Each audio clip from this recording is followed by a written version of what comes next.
പാറു നീ 4ന്റെ ഇഞ്ചോടി പഠിച്ചാടി? ഓ ഞാൻ പഠിച്ച്. ഇന്ന് ദാസപ്പ സാർ ചോദിക്കുമെന്ന് പറഞ്ഞു. ഞാനും പഠിച്ചു.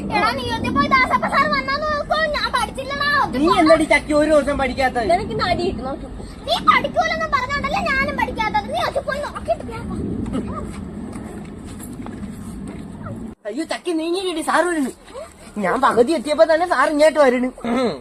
എല്ലാരും 4ന്റെ ഇഞ്ചോടി പഠിച്ചോണ്ട് വന്നാ? പഠിച്ചു സാറേ. ഓ പഠിച്ചു സാറേ. ആ എന്നാ എല്ലാരും പറഞ്ഞാണ്.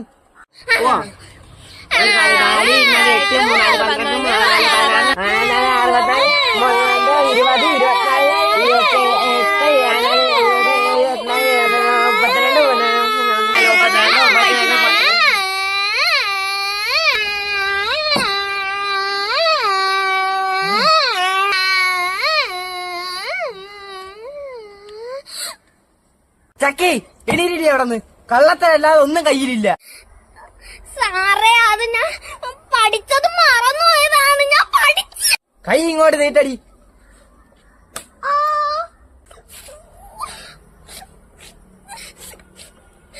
നാളെ വരുമ്പോ നീ 100 വട്ടം 4ന്റെ ഇഞ്ചോടി എഴുതിക്കൊണ്ട് വരണം കേട്ടാ. എനിക്ക് ഇന്നലെ ഞാൻ നിങ്ങൾക്ക് ഒരു ഹോംവർക്ക് തന്നായിരുന്നു. ദൂരെയുള്ള നിങ്ങളെ ഒരു കൂട്ടുകാരിക്ക് കത്തെഴുതാൻ. എല്ലാരും എഴുതിയാ? ആ എല്ലാരും എഴുതിയാ? ഞാൻ കണ്ണാടി എടുക്കാൻ മറന്നു. അതുകൊണ്ട് ചക്കി എണിച്ച് കത്ത് വായിരി. ചക്കി എനിക്ക് വായിരി. പ്രിയപ്പെട്ട കൂട്ടുകാരി സുറുമിയെ അറിയുന്നതിന് നിനക്ക് അവിടെ സുഖമാണെന്ന് വിശ്വസിക്കുന്നു. എനിക്കിവിടെ സുഖം തന്നെയാണ്. അവിടെ എന്തൊക്കെയുണ്ട് വിശേഷങ്ങൾ? ഇവിടെ നല്ല വിശേഷം. അടുത്ത വേനൽ അവധിക്ക് നീ വരുമെന്ന് പ്രതീക്ഷിക്കുന്നു. ഇത്രയും എഴുതി കത്ത് ചുരുക്കുന്നു എന്ന് നിന്റെ സ്വന്തം കൂട്ടുകാരി. പേര് ഒപ്പ്. മിടുക്കി. ഇരുന്നോ. അടുത്ത ഡുണ്ടു ആയിരി.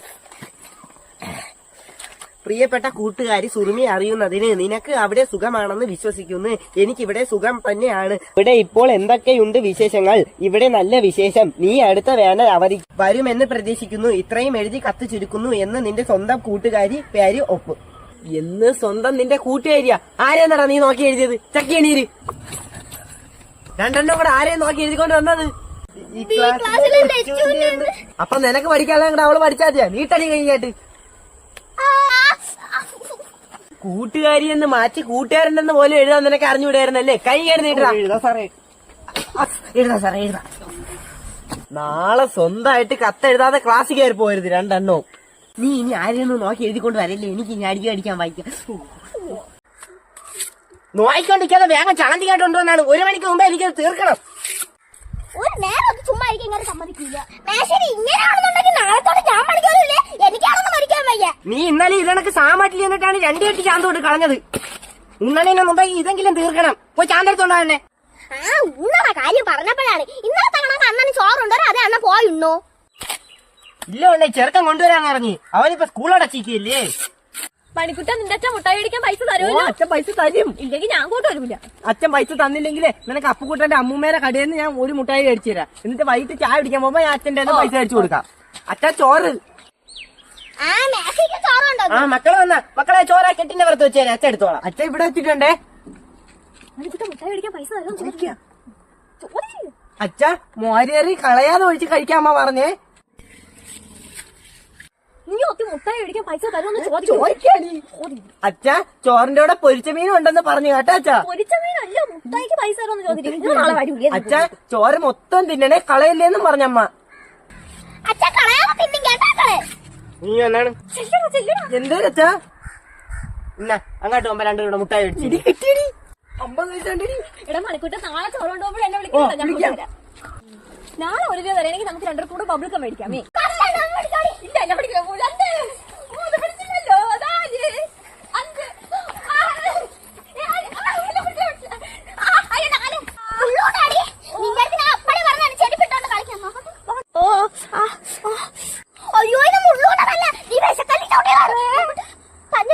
അയ്യോ അപ്പൊ ഞാൻ വിഷക്കല്ലി ചവിട്ടി. എനിക്ക് എണീക്കാൻ വയ്യ ചക്കി, ഭയങ്കര വേദന. അയ്യോ എടി പാറു, അപ്പൊ ഇവിടെ എവിടെ വിഷക്കല്ലുണ്ട്? നീ എവിടെ ചവിട്ടിയത്? ആ പെല്ലിന്റെ ഇപ്പുറത്ത് വെച്ചാണ് ഞാൻ വിഷക്കല്ലി ചവിട്ടിയത്. ഇത് നീ ചവിട്ടണ്ടേ, ഞാൻ ചവിട്ടി വെക്കാം. വിഷക്കല്ല് ആർക്കും കാണാൻ പറ്റൂലെന്നാണ് പറയണത്. എടി പെല്ലിന്റെ ഇപ്പുറത്തല്ലേ? ഇവിടെ മഞ്ഞ കല്ല് കിടക്കണം, അതാണ് എന്തോ. അത് വിഷക്കല്ലല്ല. ഇതിൽ ചവിട്ടിയാക്കണേ, ഇതാണ് വിഷക്കല്ലെന്ന് തോന്നുന്നത്. ചവിട്ടി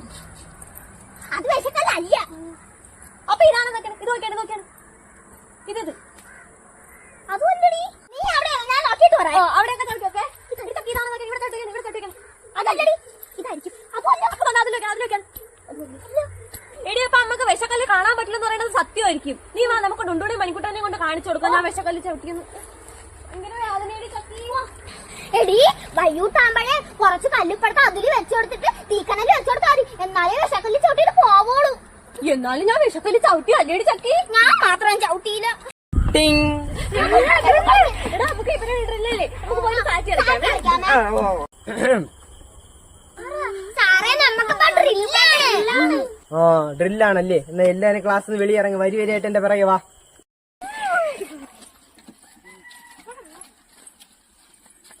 ആരും ബഹളം ഉണ്ടാക്കല്ലേ.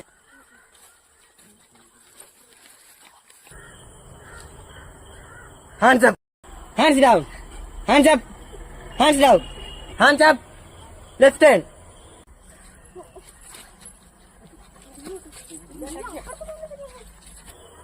Left hand, front, right hand,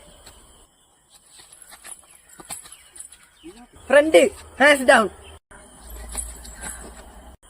jump. ചക്കി ഒന്ന് ചോദിച്ചാണ്ടി സാധനത്ത് സാറ്റ് കളിച്ചോട്ടാന്ന്. എനിക്കൊന്നും വയ്യനാണ് സാറിന്റെ നടി കിട്ടാൻ. നീ അങ്ങനെ ചാറിയാണ്. സാറിന്റെ അടുത്ത് വെച്ചാണ് മതിയെ കെട്ടുന്നത്. എന്റെ കാര്യം കഴിക്കണേ. സാറ്റ് കളിക്കാൻ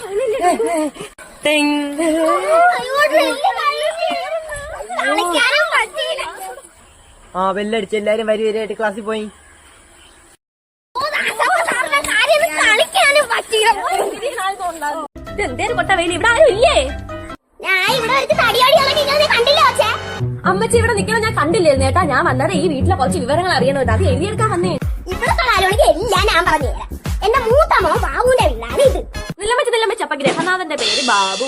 ഓ ബാബു അവന്റെ 35-ാമത്തെ വയസ്സിൽ അവനെ ആസ്തിക്കളഞ്ഞു പറ്റി. അപ്പൊ അവന്റെ 32 പല്ലു വന്നു പോയി. അപ്പൊ നമ്മള് വലിയ ക്യാഷ് ഒക്കെ കൊണ്ടാക്കി. അപ്പൊ അതിന് അവന് 3 രൂപയൊക്കെ കിട്ടി. 6 രൂപയും പിന്നെ നമ്മളെ കയ്യിലുണ്ടായിരുന്ന പൊട്ടും പൊടിയും എല്ലാം കൂടി വിറ്റവർക്ക് മേടിച്ചാണ് ഈ വീട്. അപ്പൊ സ്വന്തമായിട്ട് വീടുണ്ട്. അമ്മച്ചി ഈ വീട്ടിൽ ആരൊക്കെ താമസിക്കാണ്ട്? പിന്നെ എന്നെ മരുമകളായോണ്ട് പറയാനല്ല മക്കളെ. അവർക്ക് പരമാവധി അത് പാടും. എന്നാണെങ്കിൽ ഒരു അയലോകത്ത് പോകാൻ സമ്മതിക്കില്ല. എനിക്ക് 10 പേരെ കാര്യങ്ങൾ അറിയണ്ടേ. ഞാൻ ഈ വീട്ടിൽ എങ്ങനെ ചുമ്മാ ഇരിക്കും? മക്കളത് പറഞ്ഞാണ് തന്നെ മക്കൾക്ക് കേൾക്കണം. ഞാൻ അതൊരു സുഖം തീരെ വീട്ടിൽ പോയി. അപ്പൊ അവൾ എന്നോട് എന്താണെന്നൊക്കെ പറഞ്ഞു. ഞാൻ വിചാരിച്ചത് മണിച്ചി അറിഞ്ഞില്ല. ഞാൻ പോയി മണിച്ചിന്റെ വീട്ടിൽ പറഞ്ഞു. മണിച്ചി നിന്നെ പറ്റി സുഖത്തി ഇങ്ങനെ പറഞ്ഞേന്നേ ഞാൻ പറഞ്ഞു. അത് കേട്ടോടനെ എന്റെ മരുമോള് പറയണേ ഞാൻ ഭയങ്കര നുണച്ചിയാണ്. ആരെങ്കിലും സഹിക്കോ മക്കളെ ഇതൊക്കെ പറയണ? അയ്യോ അമ്മച്ചി ഞാൻ ഇതറിയാനല്ല വന്നത്. ഓ അപ്പൊ മറ്റേതറിയാനാ വന്നത്. ഞാൻ അപ്പോഴേ അവളോടെ പറഞ്ഞു എടി എന്തായാലും ഒരു നാട്ടുകാർ അറിയോന്നു. അതെന്തേലും ഒരു ദിവസം രാവിലെ ഇവിടെ കയറി വന്നു. അപ്പൊ അവൾ കൂടെ അവളെ മറന്നു വെച്ചിട്ടങ്ങ് പോയി. അപ്പോഴേ ഞാൻ എന്റെ മരുമോളോട് പറഞ്ഞു എടി അങ്ങനെ തിരിച്ചു കൊടുക്കാം. അപ്പൊ അവള് കേൾക്കാതെ ഒരു കടയെ കൊണ്ടായി അതിന് പിടി മാറ്റിയിട്ടോണ്ട് നടക്കില്ല. മക്കളുകാരോട് പറയില്ലേ? അയ്യോ എന്റെ അമ്മച്ചി ഞാൻ പഞ്ചായത്തിൽ നിന്ന് സെൻസസ് എടുക്കാൻ വന്നത്. എന്താ ഇപ്പൊ പോയിട്ട് ഇവിടെ ചേച്ചുള്ള സമയത്ത് വരാം. ഓ ഇടി ചക്കി ഇന്ന് സേവനവരെ ആയതുകൊണ്ട് ഞാൻ ബുക്കൊന്നും എടുത്തില്ല. കഞ്ഞി കുടിക്കാൻ പാത്രം മാത്രമേ എടുത്തോളൂ. അയ്യോ ദാസപ്പ സാറ് ബുക്ക് കൊണ്ടുവന്നില്ല കാണിക്കും. അതുകൊണ്ട് ഞാൻ 2 ബുക്ക് എടുത്തു വെച്ചു. ഇന്ന് സേവനവാരമാണെന്ന് നിങ്ങൾക്ക് എല്ലാവർക്കും അറിയാമല്ലോ. അതുകൊണ്ട് നമ്മളെ സ്കൂളും പരിസരവും നമ്മൾ തന്നെ വൃത്തിയാക്കണം. അപ്പൊ ഇന്നൊന്നും പഠിപ്പിക്കില്ലടി.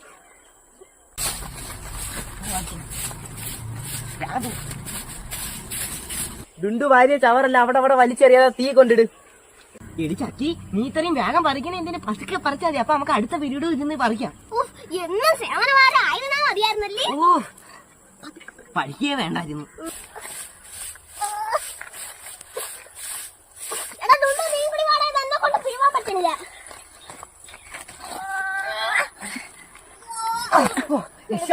ഇത് പിഴുതാ എങ്കിൽ പിന്നെ നമുക്ക് പോയ തെങ്ങ് വീഴുവാ. വാ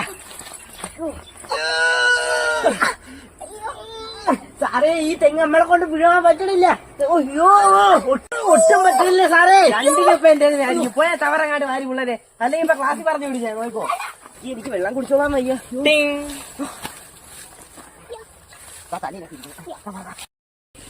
മതി എല്ലാരും പാത്രം എടുത്തോണ്ട് കഞ്ഞിപ്പരയിലോട്ട് പോയി. ഇന്ന് സേവനം ആരാ വേണ്ട? അവിടെ പായസം ഉണ്ട്. വീട്ടിൽ കൊണ്ടുപോകാൻ നമുക്ക് ചോദിച്ചു നോക്കാം. വാ നമ്മളിപ്പോ ഈ ചിരിച്ചും കളിച്ച് പോണെങ്കിലും ഇന്നത്തെ ദിവസം കുറച്ച് സീരിയസ് ആണ്. ചക്കി ഇന്നലെ രാത്രിയായിട്ട് തുടങ്ങിയ കരച്ചിലാണ്. എന്തിനാന്ന് വെച്ചാൽ ഇപ്പൊ ഈ മുടികൾ കണ്ടില്ലേ, അവളെ തലയിൽ ചെറിയൊരു കുരു ഉണ്ടായിരുന്നു. പിന്നെ കുറേശ്ശെ അത് വലുതായി. അങ്ങനെ ഹോസ്പിറ്റലിൽ കൊണ്ട് കാണിച്ചപ്പോഴത്തേക്ക് ഇന്ന് അതിന്റെ സർജറിയാണ്. അപ്പൊ നമ്മൾ അങ്ങോട്ടാണ് പോണത്. മുടി പോയ സങ്കടം ഒരു വശത്തും പിന്നെ സർജറിയുടെ പേടി ഒരു വശത്തും. ആകെ തുമ്പി ഇന്ന് തകർന്നാണ് ഹോസ്പിറ്റലിൽ പോയത്. അച്ചാച്ച അവൾക്ക് സർജറിക്ക് ഇടാനുള്ള ഡ്രസ്സ് മേടിക്കാൻ പോയേക്കണം. അപ്പൊ നമ്മൾ അത് വെയിറ്റ് ചെയ്ത് നിൽക്കുകയാണ്. ഇനി ഇതെല്ലാം കിട്ടിയിട്ടാണ് അവൾ അകത്തുകൊണ്ട് കയറ്റാൻ. അവൾ ഇപ്പൊ ഈ വിമിഷ്ടം കാണിക്കുന്നത് എന്താണെന്ന് വെച്ചാൽ അവൾക്ക് മാസ്ക് വെക്കുന്നത് ഒട്ടും ഇഷ്ടമല്ല. പിന്നെ മാസ്ക് വെക്കാതെ ഹോസ്പിറ്റലിനകത്ത് കയറ്റിയില്ല. ഇപ്പൊ അച്ഛൻ അവളെ കൊണ്ട് തിയേറ്ററിന്റെ ഫ്രണ്ടിൽ പോയി. അപ്പൊ ഇന്ന് അവക്ക് മാത്രമല്ല സർജറി ഉള്ളത്, 10-25 പേർക്കുണ്ട്. പിന്നെ അവളെ പ്രായത്തിലുള്ള ഒരു കൊച്ചിനും കൂടി ഇന്നുണ്ടായിരുന്നു. അങ്ങനെ ഓരോരുത്തരായിട്ട് അകത്ത് കയറ്റിക്കൊണ്ടിരിക്കുകയായിരുന്നു. പിന്നെ കുറച്ച് നേരം എടുത്തോളൂ അവളെ അങ്ങ് അകത്ത് കയറ്റി. അവൾ അകത്തൊക്കെ കയറ്റി ഡ്രസ്സൊക്കെ മാറി നല്ല സുന്ദരി കുട്ടപ്പിയായിട്ടിരിക്കുകയാണ്. ഒരു കുഞ്ഞു സർജറിയാണ്. പക്ഷെ അവള് പേടിച്ച് അവക്കാണെങ്കിൽ ശ്വാസം പോലും വരാത്ത രീതിക്കാണ് തുമ്പി പേടിച്ചിരിക്കുന്നത്. പിന്നെ ചിരിക്കാൻ പറഞ്ഞോണ്ട് ചിരിച്ചെന്നേ ഉള്ളൂ. മാസ്ക് വയ്ക്കാൻ അവൾക്ക് ഇഷ്ടമല്ലാത്തത് മാസ്ക് ഊരി കളഞ്ഞാലേ ഇനി അവൾക്ക് സമാധാനം കിട്ടുള്ളൂ. അവളെ കയറ്റാനുള്ള സമയം അപ്പൊ അവളെ പേര് വിളിച്ച് അങ്ങനെ പോവാൻ വേണ്ടിട്ട് നിൽക്കുകയാണ്. 12:30 ആയപ്പോഴത്തേക്ക് എല്ലാം കഴിഞ്ഞ് അവൾ ഇറങ്ങിയായിരുന്നു. അവളെ മുഖം ഇരിക്കുന്ന കണ്ടാ മരവിക്കാനുള്ള കുത്തിവയ്പ്പ് എടുക്കാൻ വേണ്ടിയിട്ട് സൂചി എടുത്തതേ ഉള്ളൂ. അന്നേരം തൊട്ട് തുടങ്ങിയ കരച്ചിലാണ്. വെളിയിൽ നിന്ന് നമ്മൾ ഒരേ കേട്ട് കരച്ചില്ല. നഴ്സുമാരൊക്കെ ചിരിയായിരുന്നു. ഒരു ചെറിയ മുറിവേ ഉള്ളായിരുന്നു അവള്. പിന്നെ അവൾക്ക് തലയൊന്നും അനക്കാൻ വയ്യ, നല്ല വേദനയായിരുന്നു. അപ്പൊ കുറച്ച് ദിവസത്തേക്ക് ഇനി ചക്കി വീഡിയോയിലൊന്നും കാണൂലായിരിക്കും കേട്ടാ. അപ്പൊ ഇന്ന് എത്ര ഉള്ളൂ. Tata bye bye, see U.